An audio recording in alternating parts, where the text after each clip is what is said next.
এসএসসির নতুন বিধিকে চ্যালেঞ্জ করে মামলা দায়েরের অনুমতি দিয়েছে কলকাতা হাইকোর্ট। বিচারপতি পার্থ সারথী চট্টোপাধ্যায়ের বেঞ্চে শুনানি আগামী 5ই জুন। কলকাতা হাইকোর্টে এই মামলার শুনানি। নতুন বিধি সুপ্রিম কোর্টের নির্দেশের পরিপন্থী এমনটাই দাবি করা হয়েছে এই মামলায় বলে আমরা খবর পাচ্ছি। এসএসসি পরীক্ষার বিজ্ঞপ্তি প্রকাশ হয়েছে আপনারা জানেন, এবং এরপর কি আবারও জট, এই প্রশ্ন সামনে আসছে। কারণ এসএসসির নতুন বিধিকে চ্যালেঞ্জ করে ইতিমধ্যেই মামলা দায়ের হয়েছে কলকাতা হাইকোর্টের, এবং মামলা দায়েরের অনুমতি মিলেছে কলকাতা হাইকোর্টের থেকে। বিচারপতি পার্থ সারথী চট্টোপাধ্যায় তার বেঞ্চে এই মামলার শুনানি আগামী 5ই জুন।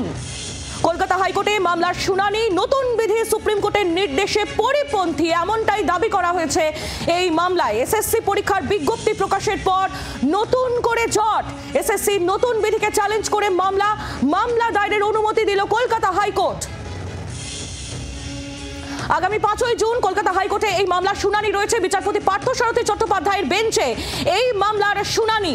নতুন বিধি সুপ্রিম কোর্টের নির্দেশের পরিপন্থী এমনটাই দাবি মামলা। এসএসসি নিয়ে জট আর যেন কাটছেই না।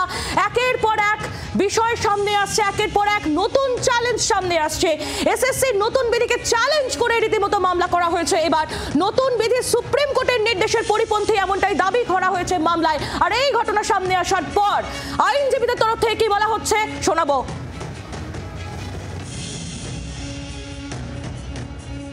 সুপ্রিম কোর্ট এবং হাইকোর্টের যে অবজারভেশন ছিল যে 2016-এর যে সিলেকশন প্রসেসটা ক্যান্সেল হয়ে গেল, সেই সিলেকশন প্রসেসটা ফ্রেশভাবে করার জন্য সেই টাইমে যে ভ্যাকেন্সি ছিল সেই ভ্যাকেন্সির উপরে ক্ষেত্রে করতে হবে। কোনো জায়গায় কিন্তু বলেনি সুপ্রিম কোর্ট বা হাইকোর্ট যে এটা রিক্রুটমেন্ট রুলটাকে চেঞ্জ করে নতুনভাবে নিউ রিক্রুটমেন্ট রুলে রিক্রুটমেন্টটা করতে হবে।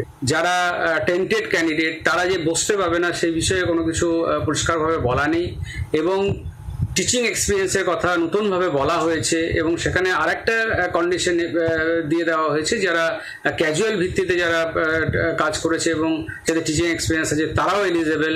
তাহলে সেক্ষেত্রে এক্সট্রা বেনিফিট তাহলে যারা আনটেন্ডেড টিচার তাদের কি দেওয়া হলো। এবং সেক্ষেত্রে কিন্তু দেখা যাচ্ছে যে এই যে রিক্রুটমেন্ট রুল এটা কমপ্লিটলি একদম নিউ রিক্রুটমেন্ট রুল, এবং সেখানে 2016-এর সাথে এর কোনো রকম সম্পর্ক নেই।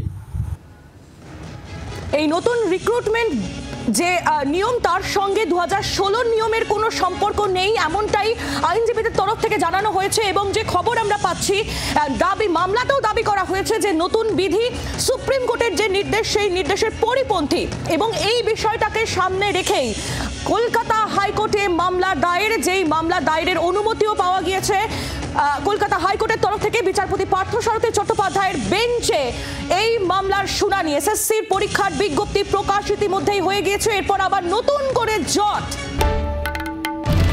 বাংলার আওয়াজ, বাঙালির আবেগ, জি 24 ঘন্টা।